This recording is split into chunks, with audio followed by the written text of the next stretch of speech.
અને હવે વાત કરીએ અંબાજીની, જ્યાંથી મહત્વના સમાચાર આવી રહ્યા છે। ત્યાં ઘર વિહોણી મહિલાઓ રડી પડી છે।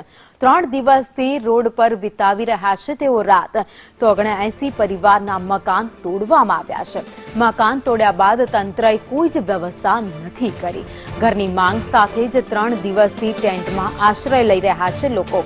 વિદ્યાર્થીઓ, વૃદ્ધો અને મહિલાઓ ટેન્ટમાં આશ્રય લેવા માટે મજબૂર બન્યા છે। અંબાજીમાં છેલ્લા 3-4 દિવસથી ડિમોલિશનની કામગીરી ચાલી રહી છે। તે દરમિયાન જેટલા પણ ગેરકાયદે મકાનો હતા તે બધા જ મકાનોને તોડી પાડવામાં આવ્યા છે, જેમાં 79 જેટલા પરિવાર છે, લોકો છે, તેઓ બેઘર બની ગયા છે અને અત્યારે રસ્તા ઉપર રાત વિતાવવા માટે મજબૂર બન્યા છે। જ્યાં આશ્રય સ્થળો આવેલા છે, મકાનો આપવામાં આવ્યા છે, ત્યાં અત્યારે વિદ્યાર્થીઓ, વૃદ્ધ, મહિલાઓ તે તમામ લોકો રાતવાસો કરીને જ પોતાનું જીવન ગુજારી રહ્યા છે।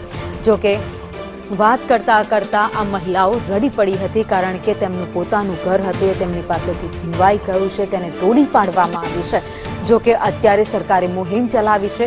જ્યાં જ્યાં પણ આવું ગેરકાયદે દબાણ કરવામાં આવ્યું છે, સરકારી કોર્પોરેશનની જગ્યાઓ પર જ્યાં ખોટા બાંધકામ કરી દેવામાં આવ્યા છે, એ તમામ દબાણોને હટાવીને જગ્યા ખુલ્લી કરવામાં આવશે। ત્યાં યોગ્ય એવું લોકોને સુવિધા મળે તેવા બાંધકામ સરકાર, કોર્પોરેશન, તંત્ર તરફથી કરવામાં આવશે। તો દ્વારકામાં પણ ડિમોલિશન કરાયું, ગીર સોમનાથમાં પણ ડિમોલિશન કરવામાં આવ્યું અને અંબાજીમાં પણ હવે આ ડિમોલિશનની કામગીરી હાથ ધરવામાં આવી છે। જો કે અંબાજીમાં ડિમોલિશન કરવામાં આવતા જ અનેક પરિવાર છે એ ઘર વિહોણા થઈ ગયા છે, તેમની પાસેથી પોતાનું ઘર છીનવાઈ ગયું છે।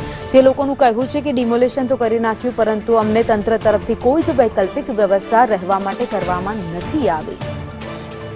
વધુ અપડેટ સાથે સંવાદદાતા લક્ષ્મણજી ઠાકોર અમારી સાથે જોડાઈ ગયા છે। લક્ષ્મણ, છેલ્લા 3 દિવસથી મહિલાઓ રસ્તા ઉપર રાત વિતાવવા મજબૂર થઈ છે, કારણ કે તેમની પાસેથી ઘર છીનવાઈ ગયા છે। જે વાત કરવામાં આવે અંબાજી, તો અંબાજીમાં જે કહી શકાય છે કે છેલ્લા 3 દિવસથી જે મહિલાઓ છે તે રોડ ઉપર રડતી જોવા મળી છે।